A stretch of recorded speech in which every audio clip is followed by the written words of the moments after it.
6. విష్ణు పాదముద్రలు ఎక్కడ ఉన్నాయి? వాటిని చూస్తే చాలు పాపాలన్నీ నశిస్తాయని చెబుతారు.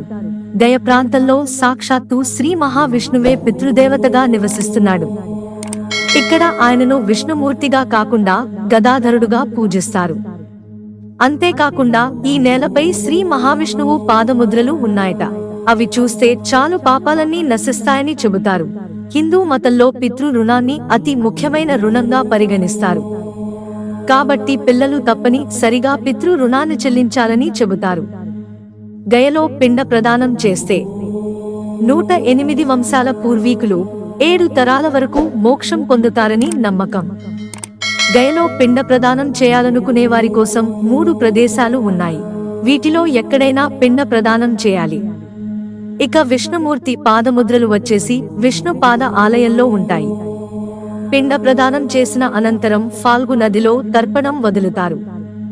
ఫాల్గు నది అదృశ్యంగా ప్రవహిస్తూ ఉంటుందట. గయలోని క్షేత్రంలో అక్షయవత్ అనేది ఒక పురాతన మర్రి చెట్టు కింద పిండ ప్రదానం చేయడం వల్ల పూర్వీకులకు శాశ్వత సంతృప్తి లభిస్తుందని చెబుతారు.